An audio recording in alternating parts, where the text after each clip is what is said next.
আসসালামু আলাইকুম। আমার লোকেশনটা হইলো গাজীপুর জেলা মাওনাতে অবস্থিত। এটা হলো করইতলা গ্রাম। এই গ্রামে আপনার এই যে মনে করেন যে বাড়িটা বিক্রি হবে, এখানে জমির পরিমাণ হলো 3 কাঠা জমি, 5 শতাংশ 25 পয়েন্ট। লোকেশনটা বললাম। এখন আপনার দেখায় এটা হলো বৈধ গ্যাসের চুলা। এখানে 6টি গ্যাসের চুলা আছে এই বাড়িতে। এখানে হলো 2টি গ্যাসের চুলা, ওই পাশে হইলো 2টি গ্যাসের চুলা। আর এখানে রুম আছে আপনার 8টা রুম করা আছে। এখানে আসতে হলে খুব সহজে চলে আসতে পারবেন। বাসাটি খুব সুন্দর, 2টি চুলা আর ওই পাশে 2টি চুলা, 6টি চুলা আছে। এই যে বারান্দা সহ এটা রুম।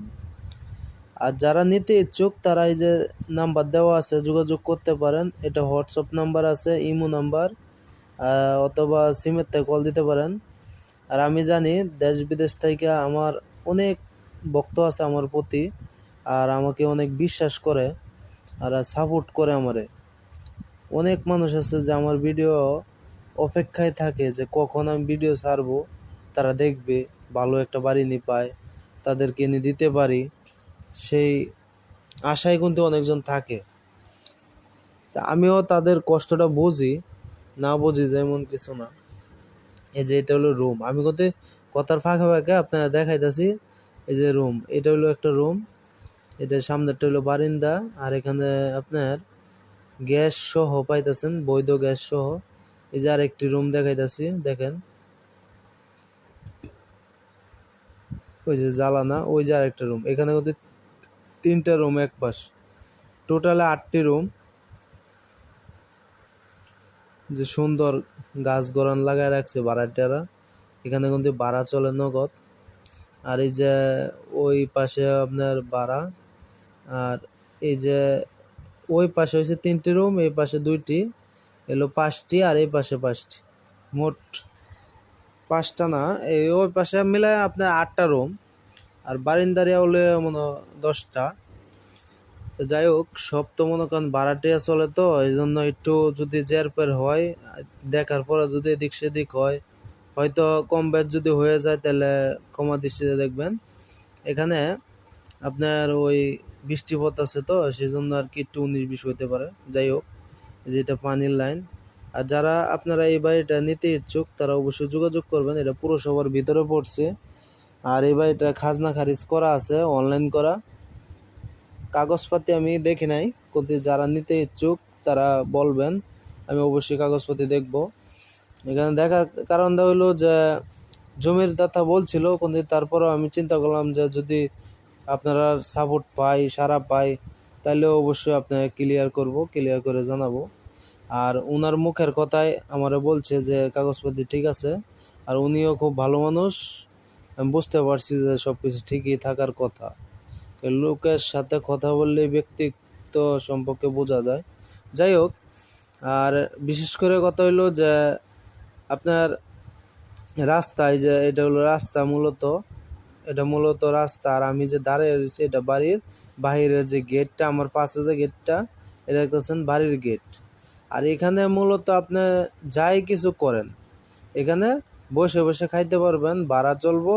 যারা মনে করেন অত ব্যাংকে টাকা না ফেলায় রেখে বাড়ি একটা কিনে রাখেন, খুব কামে লাগবে। কেরে দিন দিন জমির দাম অনেক বাড়তেছে। আমি এখন রাস্তায় নিয়ে যাইতেছি, আর এটার দামটা বলে দিই। এটার দাম হইলো 75 লাখ টাকা। 75 লাখ টাকার ভিতরে বাড়ি সহ আর এই যে মোটর সহ আপনারা পাওয়া যাবেন। এই পাশে 3টি মোটর, এই বিদ্যুৎ বিল আছে, মিটার আছে। আর এই পাশে আপনার দেখাইতেছি কয়টা, এই যে দেখাই, এই পাশে 2টা, এই পাশে হইলো 2টা, আর ওই পাশে হইলো আপনার এই যে সব হইলো আপনার মিটার। প্রত্যেক ঘরে ঘরে আপনার যে মিটারগুলো লাগে সবগুলো আছে। এক মিটার, এক রুমের 1 মিটার প্রত্যেক রুমে। আর এই যে এটা হলো রাস্তা, এটা পুরসভা রাস্তা হয়ে যাবো গা। সব দিক দিয়ে আপনার কমপ্লিট। এই যে দিক দিয়ে ঘনবসতি, ভাড়া চলে। তো যারা নিতে ইচ্ছুক তারা বসে না থাকে, আমার অবশ্যই আপনার কমেন্ট করবেন। আর নতুন যারা হয়ে থাকেন সাবস্ক্রাইবের কথা কমো না, আপনারা মন চাইলে করবেন, না হইলে তো নাই, যদি ভালো লাগে। আর আমার ভিডিওটা আপনারা কে কোথা থেকে দেখছেন অবশ্যই কমেন্ট করে জানাবেন। আর একটা কথা জানি যে অনেক প্রবাসী বোনেরা আছে যে আমার জন্য অপেক্ষা করেন যে কখন ভিডিও ছাড়বো, যে নতুন নতুন বাড়ি কি একটা পছন্দ হয় নাকি, খালি জমি দেখেন। তো এই বাড়িটাও দেখেন, যাদের টাকা বাজেট বেশি আছে তারা দেখতে পারেন। আর যাদের বাজেট কম তাদের জন্য আমি আছি। আমি মনে করেন ছোটোখাটো এই 2 লাখ 3 লাখ 4 লাখ এরকমের ভিতরেও আমি দেখি, যার যেমন সামর্থ্য সেই সামর্থ্য অনুযায়ী আমি জায়গা দিয়ে থাকি। এই যে বাড়ি থেকে বাইরে পড়লাম, এখন মনে করেন হাইটে যাইতেছি, রাস্তাটা দেখাবো। আর একটা কথা বলে দিই যে অনেক প্রবাসী ভাইয়েরা আছে যে অনেক মানে কষ্ট করেন, আপনারা অনেক টাকা পয়সা খুব কষ্ট করে কামাই করেন, বুঝি।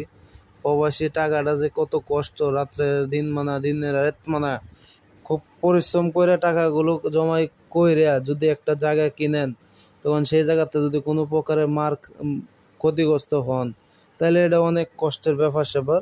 কিন্তু ইনশাল্লাহ আমি যতটি লোকের আপনার জমি কিনে দিছি, আজ এই পর্যন্ত কেউ বলতে পারবেন না যে কোনো খারাপ হয়েছে। আমি সব কিছু যাচাই বাছাই কইরা নিজের মতো কইরা আমি জমিগুলো দেয়া থাকি। আর এদিকে যা দেখাইতেছি এগুলি হচ্ছে আপনার বৃষ্টি পড়ার কারণে একটু পানি জমছে। আর এটা রাস্তা, মেন রাস্তা। আপনারা কষ্টের টাকা দেশে যারা কামাই করেন, জমি রাখবেন, তারাও কিন্তু একটু একটু একটু টাকা রাখা জমাইতে জমাইতেই একটা আশা করেন জমি রাখার জন্য। তা আমি মনে করি যে আমার কাছে আসলে আপনারা ক্ষতিগ্রস্ত হবেন না। আর আমার এখানে কোনো চার্জ লাগে না, কোনো খরচ লাগে না। আপনারা নিজের অর্থ দিয়া যে গাড়ি ভাড়ার যে খরচটা এটা আপনারা নিজে বহন করবেন, এতটুকুই। আর এই যে এদিক দিয়ে মনে করেন ওই পাশে, এই যে এই পাশে